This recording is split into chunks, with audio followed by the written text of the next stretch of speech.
Boa tarde ou boa noite, Gabi, para quando você estiver vendo esse vídeo. Esse daqui é nosso trabalho de matemática sobre os 5 tópicos da geometria plana. Para poder começar, o nosso grupo é eu, a Evelyn e o Kaique. A gente fez um trio dessa vez.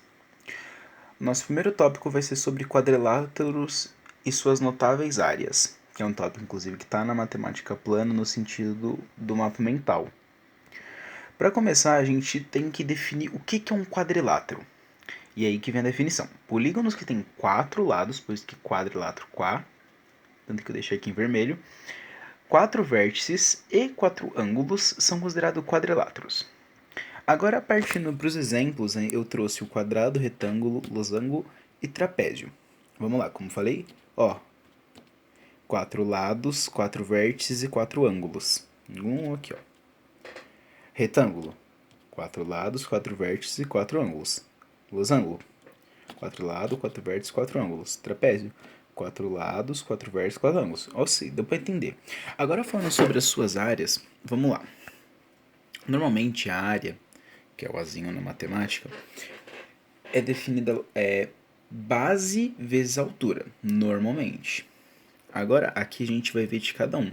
Do do quadrado é lado ao quadrado. Por quê? Porque, entre aspas, seria base vezes altura. Porém, em quadrado tem todos os lados iguais.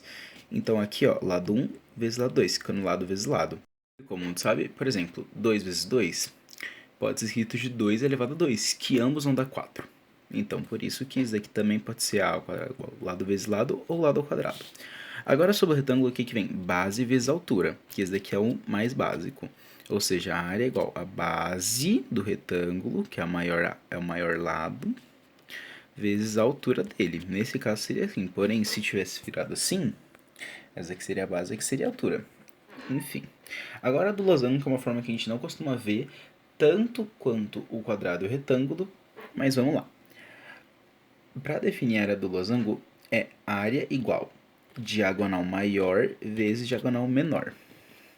Tudo isso dividido por 2. Aqui a gente consegue ver, tem que focar. Diagonal maior, diagonal menor e os 4 lados. Assim como o quadrado, assim, falando de uma forma mais chula, mais básica, o losango nada mais é do que o quadrado virado de lado, e por isso muda a forma. Agora falando sobre o trapézio, ele, que não é tão visto quanto o quadrado retângulo, porém, é bem colocado principalmente em questões de vestibular. A fórmula dele é a mais complexa, que é área igual, abre parênteses, base maior, aqui, mais base menor, aí fecha parênteses, vezes altura, tudo isso dividido por 2.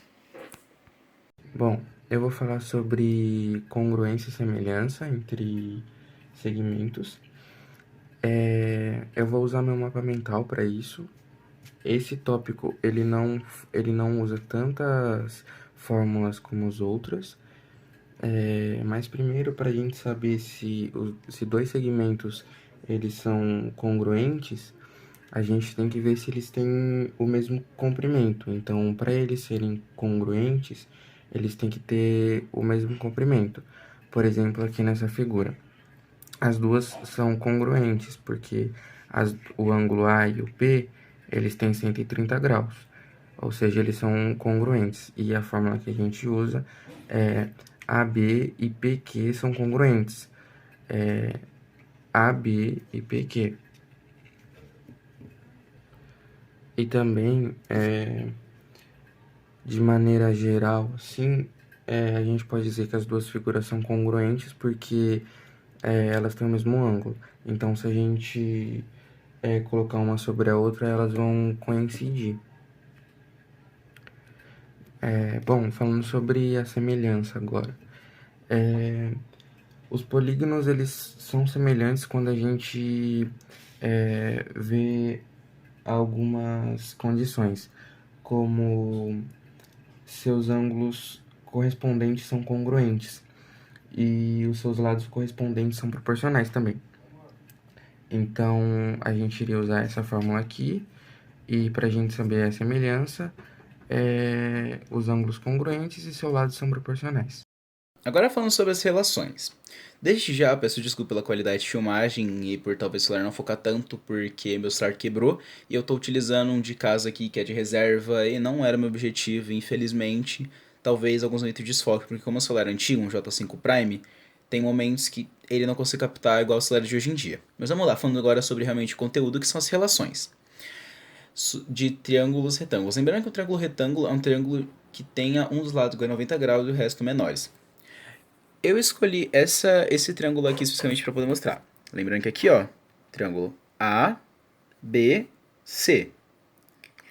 Desse jeito, talvez não dê para visualizar. Porém, se você ver aqui, aqui é um ângulo de 90 graus, aqui é a hipotenusa. Que esse é o maior à vista que você precisa ter. Então a gente sabe que o A é a hipotenusa. Porque do que eu falei. Contrário, 90, hipotenusa. Então, sabendo disso, a gente sabe que o B e o C são os catetos. Agora, o M e o N, como está dividido, é as projeções disso. Ok, definido isso, a gente vai para as fórmulas. O maior desafio desse conteúdo é suas fórmulas, porque ela possui muitas fórmulas e que também fórmulas que às vezes não sejam tão fáceis de decorar. Algumas fórmulas a gente sabe, que a gente vai falar daqui a pouco, e outras são realmente um pouco mais complexas. E de decorar na hora do Enem pode complicar. Alguma dessas fórmulas eu vou usar a dica do Sandro Curió, que é um do matemático, que já chegou a ver o canal, Dicas de Matemática Sandro Curió. Ok, a primeira fórmula que a gente tem que pensar é que a altura ao quadrado é igual o m vezes o n. Ou seja, a altura ao quadrado é o produto das projeções. mn, projeções, altura ao quadrado é mn, projeções. Ou seja, a gente sabe a primeira fórmula. A segunda fórmula é a fórmula básica, que é a fórmula de Pitágoras, onde a hipotenusa ao quadrado é igual aos catetos ao quadrado, ou seja, a ao quadrado, hipotenusa ao quadrado, é igual b, no caso um cateto ao quadrado, mais c ao quadrado. Ok.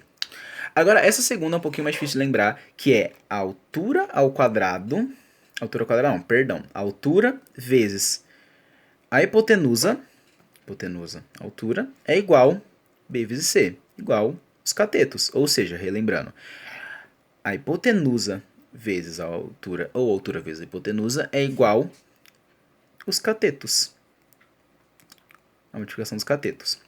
Agora, sobre essas duas próximas fórmulas, eu vou usar a dica que o Sandro Curió deu. Se você notar, aqui tem um solzinho. Esse sol, ele bate aqui e faz uma sombra. A dica que ele dá é que essa projeção é a sombra desse cateto. Então, na fórmula, esse cateto ao quadrado é igual a projeção vezes a hipotenusa. Então, seria a mesma coisa aqui. Esse cateto ao quadrado é igual a projeção vezes a hipotenusa.